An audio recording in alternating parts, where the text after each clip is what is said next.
Bonjour à tous, je vous invite à vous abonner à cette chaîne, à aimer, à partager, à commenter ces vidéos, c'est très important. C'est une manière de nous soutenir. Merci à vous tous. Et nous restons avec notre Reconquête, avec le mouvement Reconquête, parce que nous sommes ce matin avec Damien Rieu. Bonjour Damien Rieu.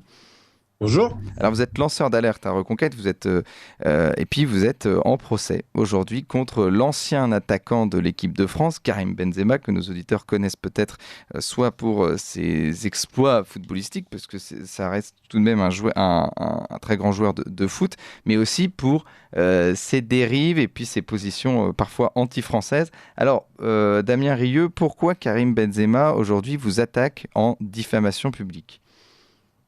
Bah écoutez, c'est très simple. Moi, j'ai constaté que Karim Benzema avait un ensemble de faisceaux, de signaux qui étaient particulièrement ambigus sur la question de l'islamisme. Et donc, j'en parle, je les dénonce, et ça ne lui plaît pas. Et c'est pour ça aujourd'hui qu'il veut me faire taire en utilisant l'arme judiciaire, l'arme financière, pour m'empêcher de diffuser ces éléments. Alors, quels sont ces éléments, justement, dont pour Karim Benzema, vous attaque en diffamation ? Le principal d'entre eux, et pourquoi j'ai commencé à parler de lui et à m'intéresser à son cas, c'est tout simplement parce que 15 jours après la décapitation de Samuel Paty, Karim Benzema n'a rien trouvé de mieux à faire que de liker une publication d'un sportif tchétchène qui reprenait la rhétorique djihadiste et qui justifiait en expliquant que la France était islamophobe, que ceux qui devaient s'attaquer au prophète, le châtiment divin s'abattrait sur eux, etc. Et Karim Benzema et d'autres joueurs de l'équipe de France ont liké cette publication. Les autres joueurs se sont excusés, ils se sont expliqués, ils ont regretté, ils ont dit qu'ils n'avaient pas compris la traduction, etc. Karim Benzema ne s'est jamais expliqué là-dessus. Voilà, donc dès lors, c'est à partir de là que je me suis intéressé à lui et j'ai fait d'autres révélations, notamment qu'il fréquentait un imam qui s'est fait perquisitionner après l'affaire Samuel Paty. Et puis, c'est quelqu'un qui va faire beaucoup de prosélytisme religieux. Bon, ça, il a le droit, vous allez me dire. Il se met en scène à la Mecque, il fait les fêtes religieuses. Là, on a vu, il est parti en Arabie Saoudite. Il explique que, en tant que musulman, il est tout à fait heureux de vivre dans un pays musulman, etc. Tant mieux pour lui. Et il va aussi faire la promotion de la Rokia Sharia, qui est la médecine chariatique, avec des ventouses, etc. Donc, il est constamment dans le prosélytisme religieux et en plus, il envoie des signaux qui sont pour moi très dangereux parce que il est suivi par la communauté notamment franco-algérienne de France. Donc, il a une influence énorme, il a des millions de followers. Donc, quand on a cette responsabilité-là, on ne justifie pas ou on ne fait pas des soutiens à des publications ambiguës sur la question du djihadisme. Et notamment, il a des relations un peu particulières avec l'imam de Meaux qui est proche d'un islam radical.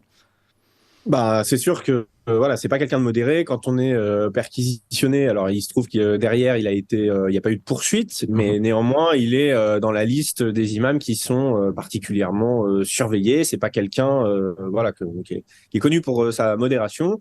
Voilà, ça fait partie des éléments. Et puis, l'un des tweets que j'ai fait qui m'est reproché cet après-midi au tribunal de Lyon, c'est parce que Karim Benzema se met souvent en scène en train de mettre le doigt en l'air comme ça. C'est un signe que les djihadistes utilisent, l'État islamique utilise. Et je considère que c'est un signe qu'on ne peut pas faire, en fait, quand on est français, quand il y a eu 230 victimes de cet État islamique en France depuis 2015.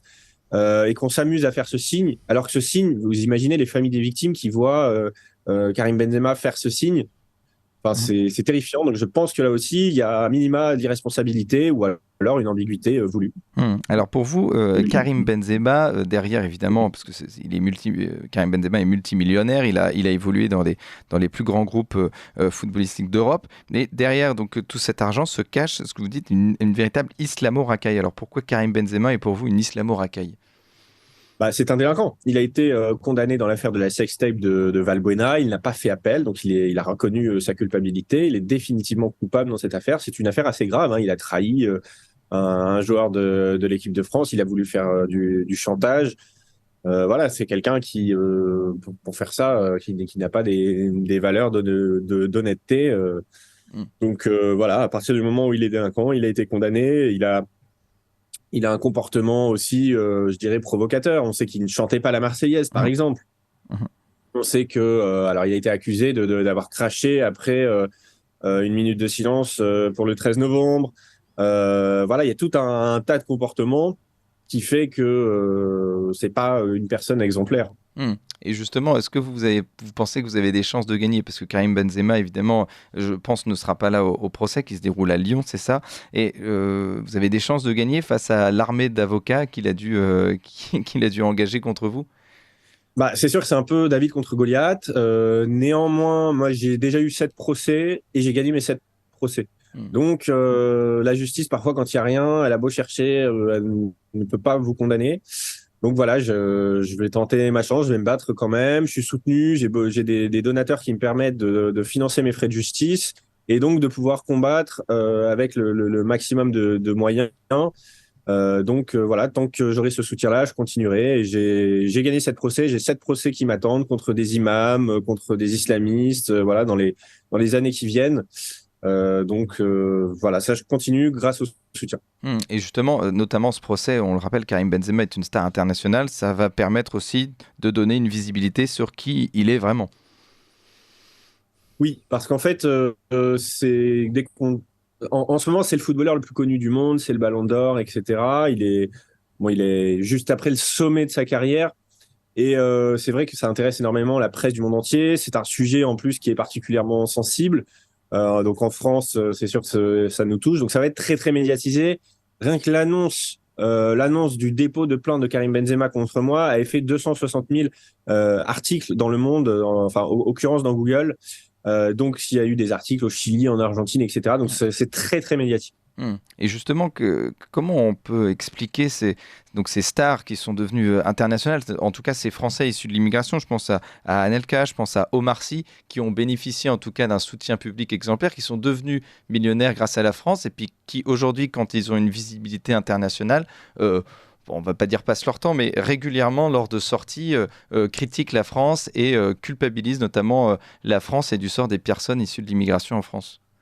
Bah, c'est là qu'on se dit qu'il y a un problème, il y a un échec et que le vivre ensemble fonctionne pas parce que même les multimillionnaires ne sont même pas reconnaissants de ce que la France leur a permis et ils sont quand même dans la haine de la France, ils sont quand même voilà, ils nous accusent de tous les maux alors qu'ils sont au sommet de la réussite, qu'ils gagnent 1000 fois ce que 100 générations de Damien Rieu gagneront.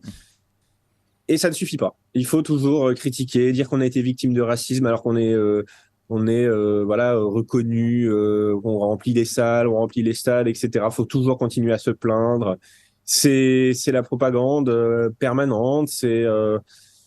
Voilà, c'est la gauche médiatique aussi qui les invite à ça. C'est la haine de la France pour Karim Benzema. En tout cas, il y a une vraie voilà, on le sait. Hein, son pays de cœur, c'est l'Algérie. Il a joué en équipe de France. Il l'a revendiqué au début de sa carrière uniquement pour des raisons financières. Hein. Donc voilà. Mais en fait, ces éléments-là sont des éléments qui prouvent le malaise général qu'il y a, notamment avec la communauté franco-algérienne de France et plus généralement avec l'immigration de cette origine-là. Il y a un malaise identitaire et on le retrouve tout en bas comme tout en haut. Merci beaucoup, Damien Rieu. On rappelle que votre procès face à Karim Benzema est aujourd'hui, c'est ça, à Lyon. Oui. Donc, écoutez, on continuera évidemment à suivre ce procès avec vous. Merci. On rappelle, vous êtes lanceur d'alerte à Reconquête. Et voilà, on continuera à suivre cette histoire.